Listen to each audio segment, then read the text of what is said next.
Assalamualaikum warahmatullahi wabarakatuh. Kami dari kelompok 6 Ekonomi Politik akan menyampaikan materi tentang pendekatan berbasis kekuasaan dalam ekonomi politik.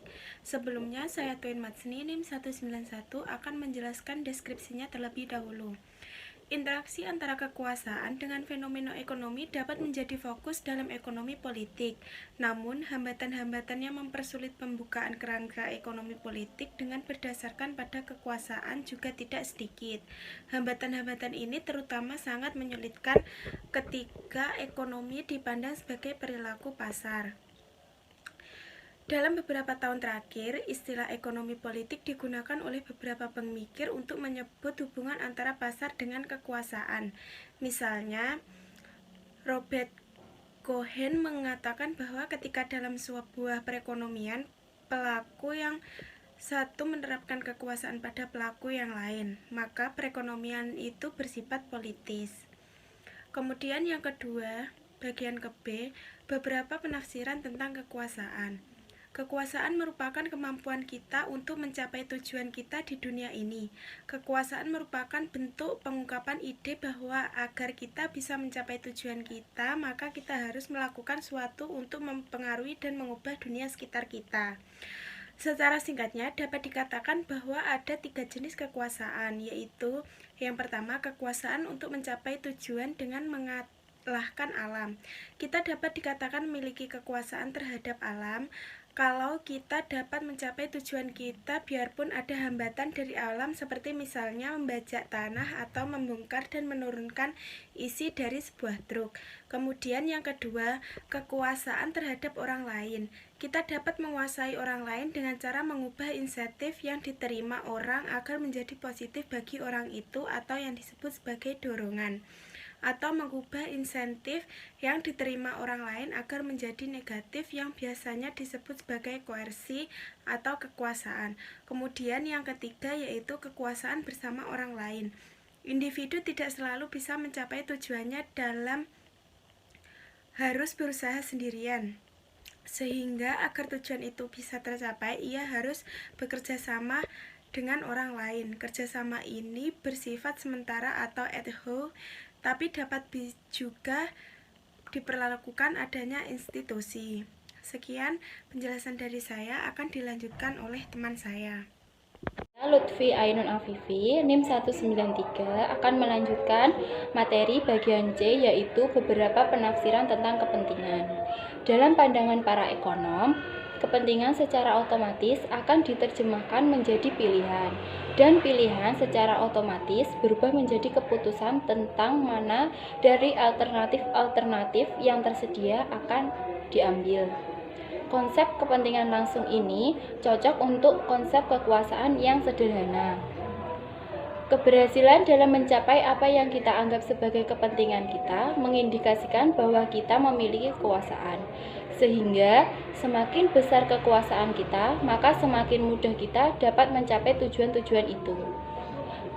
Konsep kepentingan langsung juga sesuai dengan konsep kekuasaan terhadap orang lain, yaitu yang dapat diukur berdasarkan hasil dari konflik antara kepentingan kita, yaitu kepentingan langsung kita dengan kepentingan orang lain itu. Baik, ketika kita percaya bahwa kepentingan langsung atau kepentingan subjektif kita itu yang pertama sudah mencakup semua penafsiran yang bermakna terhadap kepentingan. Yang kedua, masih belum memuaskan sebagai sebuah penafsiran terhadap kepentingan.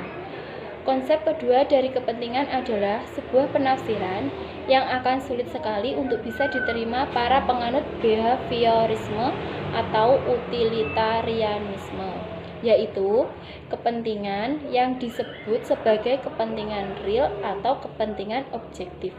Dalam arti ini, kepentingan real adalah kepentingan yang diimputasikan, dianggap sebagai ada pada individu berdasarkan situasi objektif di mana individu itu berada.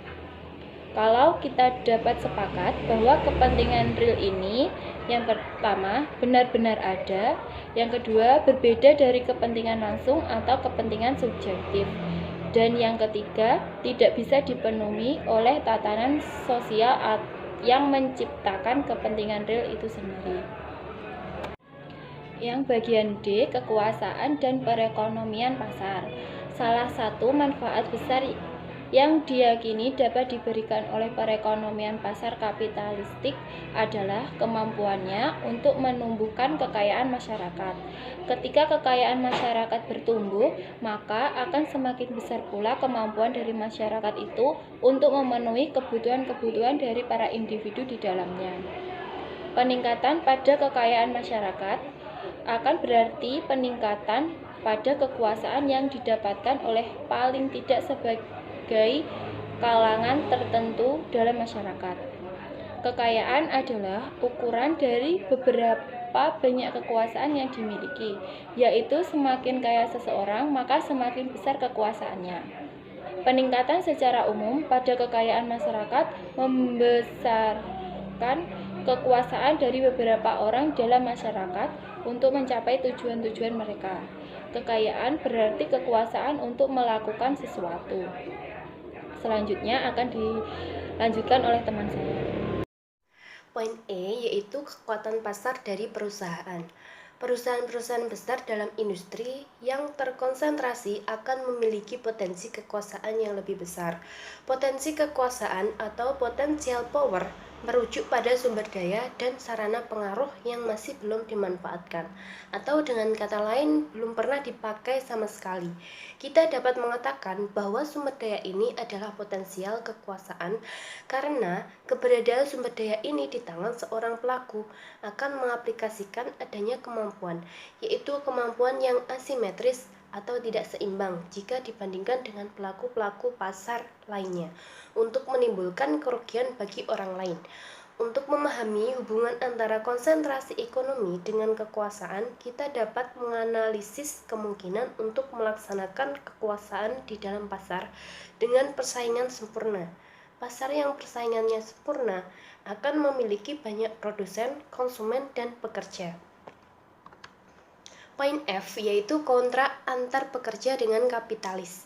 Ketidakmerataan distribusi kekayaan dalam sistem kapitalisme membuat beberapa memiliki kekayaan yang bisa memungkinkan mereka untuk menyewa orang lain untuk bekerja bagi mereka.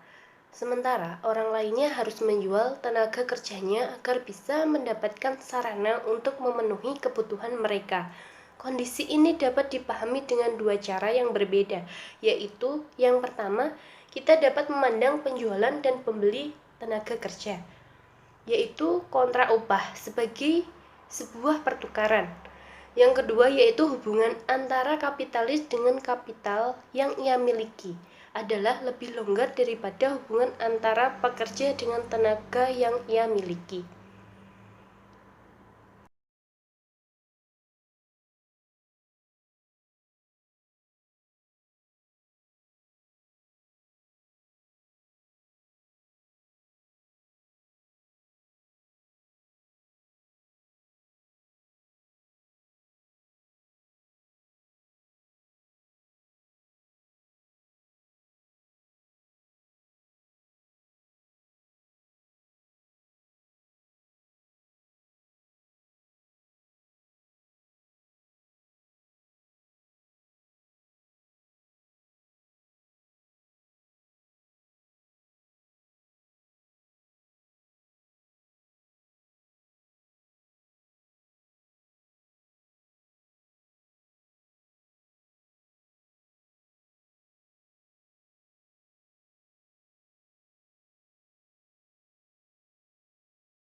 Di sini saya akan melanjutkan materi dari teman saya. Kita masuk ke poin yang ke-G, yaitu tentang kekuasaan dalam perusahaan.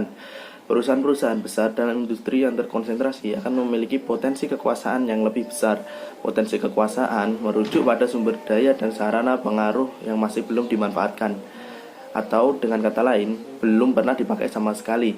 Kita dapat mengatakan bahwa sumber daya ini adalah potensi kekuasaan karena keberadaan sumber daya ini di tangan seorang pelaku akan mengimplikasi adanya kemampuan, yaitu kemampuan yang asimetris atau tidak seimbang jika dibandingkan dengan pelaku-pelaku pasar lainnya, untuk menimbulkan kerugian bagi orang lain atau mengurangi keuntungan yang bisa didapatkan pekerjaan dari suatu perusahaan tertentu saja, akan dengan sendirinya memiliki daya tawar yang rendah. Sebuah serikat pekerja yang melakukan negosiasi secara kolektif dengan perusahaan akan memiliki daya tawar yang lebih kuat daripada jika anggotanya melakukan negosiasi secara sendiri-sendiri. Selanjutnya poin yang ke-H, kekuasaan terkondisi dalam dan perekonomian. Salah satu manfaat besar yang diyakini dapat memberikan perekonomian pasar kapitalis adalah kemampuannya untuk menumbuhkan kekayaan masyarakat. Ketika kekayaan masyarakat bertumbuh, maka akan semakin besar pula kemampuan dari masyarakat itu untuk memenuhi kebutuhan-kebutuhan dari para individu di dalamnya. Memang peningkatan kekayaan pada masyarakat ini akan menyisakan masalah tentang pemerataan di dalam pemenuhan kebutuhan, karena kekayaan adalah berbentuk benda-benda yang dapat memuaskan kebutuhan kita, maka kekayaan memberikan kepada kita kekuasaan untuk mencapai tujuan kita. Maka semakin banyak kekayaan yang kita miliki, semakin besar kekuasaan kita. Dalam artian ini, kekayaan adalah ukuran berapa banyak kekuasaan yang kita miliki, yaitu semakin kaya seseorang, maka semakin besar kekuasaannya. Ada 3 contoh di mana kekayaan dapat memberikan kekuasaan, yaitu pertama, kekuatan pasar yang dimiliki perusahaan, 2, kontrak tenaga kerja, 3, hubungan produksi dalam perusahaan. 2 contoh yang pertama tadi memandang kekuasaan berbasis perilaku, di mana landasan struktural dari kekuasaan adalah tunduk pada tindakan-tindakan strategis yang dilakukan oleh pemegang kekuasaan. Sementara contoh yang ketiga, yaitu hubungan produksi dalam perusahaan, lebih menonjolkan peran dari struktur di dalam membuat tenaga kerja tergantung pada kapital, sehingga peran dari pelaku menjadi lebih berkurang kadarnya. Terima kasih. Itu saja sedikit materi yang dapat kami sampaikan. Ada kurang lebihnya kami mohon maaf. Terima kasih. Wassalamualaikum warahmatullahi wabarakatuh.